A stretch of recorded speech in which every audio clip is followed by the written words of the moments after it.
Even here, you didn't plan to end up here. Not in this season, not feeling this way, not carrying something this heavy for this long. And yet, here you are. Maybe it's been weeks, maybe it's been years.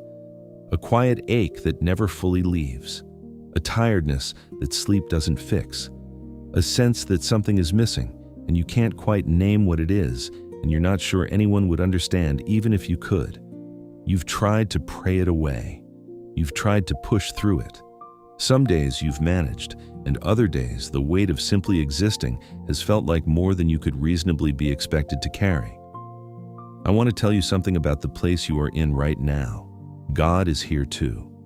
Not in spite of it, not waiting at the exit of it, here, in the middle of it, in the thickness of it, in the part of it that you haven't been able to show anyone else.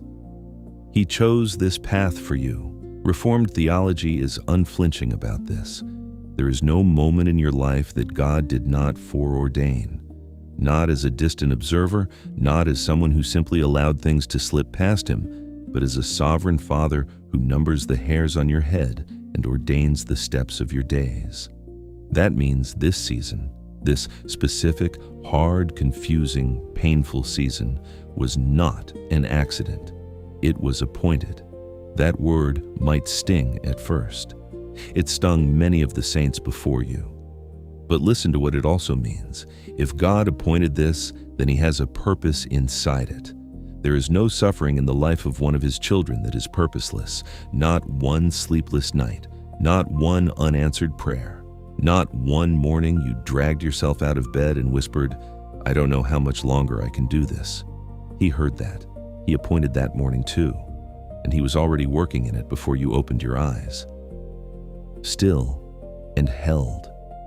There is a small phrase tucked into Psalm 46 that has carried more broken people through more impossible seasons than perhaps any other verse in Scripture. Be still and know that I am God. Not be strong, not figure it out, not get better by next week. Be still. Know that I am God. That is the entire instruction.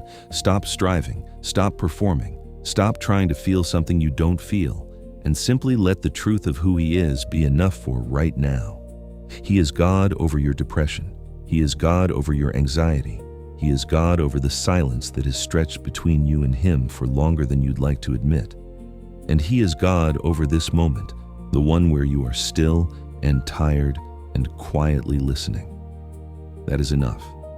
You are enough. Right now, exactly as you are. You will not be lost.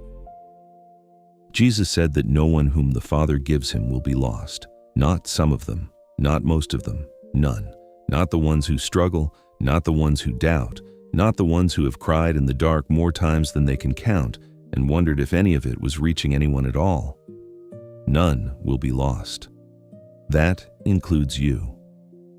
On your worst day, in your darkest hour, in the season you are most ashamed of, you are not slipping. You are held. You are seen. You are known by name by the God who spoke galaxies into existence and who has never once taken his eyes off of you.